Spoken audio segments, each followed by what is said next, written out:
Assalamualaikum warahmatullahi wabarakatuh. Waalaikumsalam warahmatullahi wabarakatuh. Pak, mohon maaf, perkenalkan sebelumnya nama saya Rima Laksani Solihat. Saya mahasiswa Profesinas dari Universitas Muhammadiyah Tasikmalaya. Ini dengan Bapak siapa ya? Bapak Adin. Bapak Adi, ya. Bapak Adi, di sini saya akan melakukan penyuluhan kesehatan mengenai glaukoma. Nah, sebelumnya, apakah Bapak mengetahui apa itu glaukoma? Tahu ya. Glaukoma itu adalah penyakit yang memberikan gejala klinis dalam bentuk tekanan bola mata yang meninggi. Nah, bisa juga kerusakan saraf mata sehingga menimbulkan lapang pandang mata itu menyempit. Lalu penyebab glaukoma disebabkan adanya trauma. Nah, gejala lain juga bisa disebabkan oleh faktor keturunan dalam keluarga. Misalnya seperti di dalam keluarga tersebut memiliki penyakit diabetes mellitus, arteriosklerosis, serta pemakaian kortikosteroid jangka panjang. Nah, untuk penyebab lainnya juga yaitu pada penyakit mata seperti katarak, perubahan lensa, serta adanya riwayat pembedahan mata. Nah, selanjutnya itu ada faktor resiko glaukoma. Yang pertama ada umur di atas 45 tahun. Yang kedua ada riwayat glaukoma pada keluarga. Lalu seperti yang tadi disebutkan ada riwayat penyakit diabetes mellitus. Ada juga peningkatan tekanan dalam mata. Lalu adanya riwayat luka pada mata. Untuk tanda dan gejala dari glaukoma sendiri yaitu nyeri hebat di sekitar mata, nyeri kepala atau dahi, bisa juga adanya mual, muntah, dan ketidaknyamanan abdomen, melihat lingkaran berwarna di sekitar lampu, dan pandangan kabur mendadak dengan penurunan persepsi cahaya. Nah, untuk klasifikasi glauma ada 3.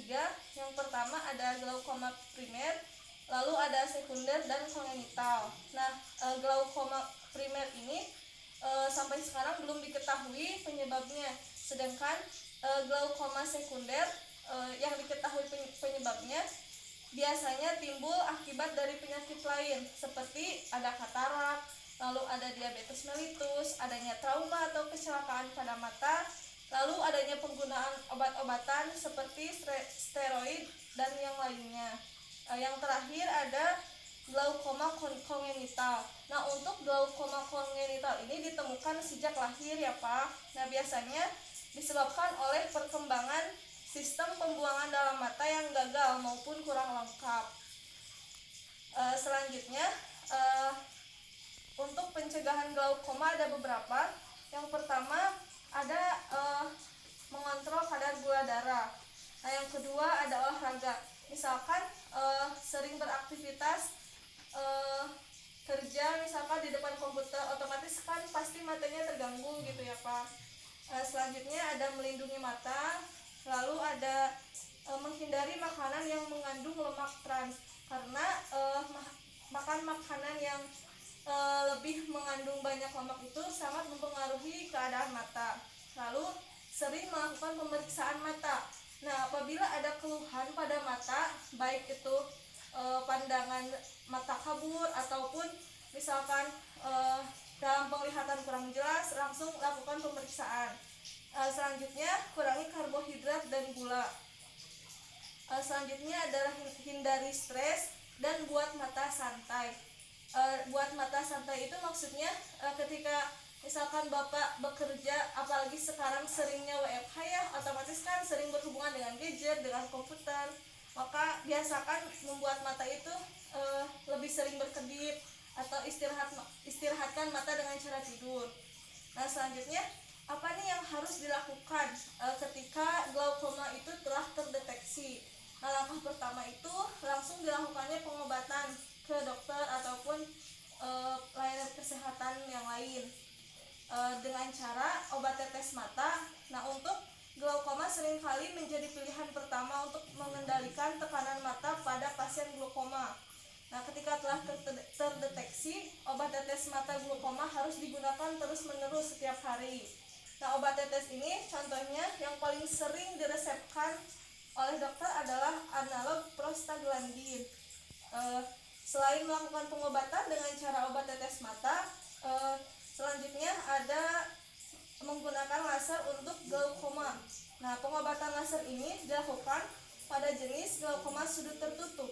Nah, laser ini disebut iridotomi, di mana sebuah lubang kecil berbentuk pada iris. Gunanya untuk memperluas sudut tempat saluran pembuangan cairan mata.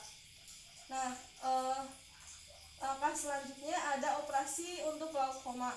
Nah, operasi untuk glaukoma ini bertujuan untuk membuat saluran pembuangan yang baru bagi cairan untuk keluar dari mata, sehingga tekanan pada mata itu berkurang. Nah, mungkin Pak cukup sekian materi yang bisa saya sampaikan. Ada yang tidak dimengerti? Cukup dimengerti.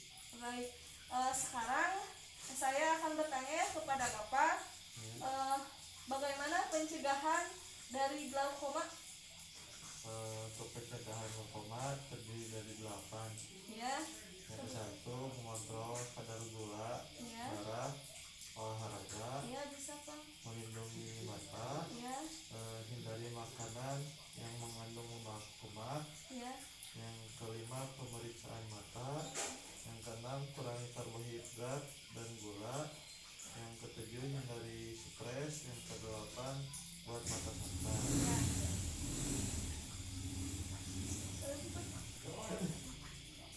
Baik Pak, Bapak sudah paham ya mungkin. Mudah-mudahan materi yang saya sampaikan bermanfaat ya Pak. Terima kasih untuk perhatian dan kerjasamanya. Assalamualaikum warahmatullahi wabarakatuh. Waalaikumsalam warahmatullahi wabarakatuh.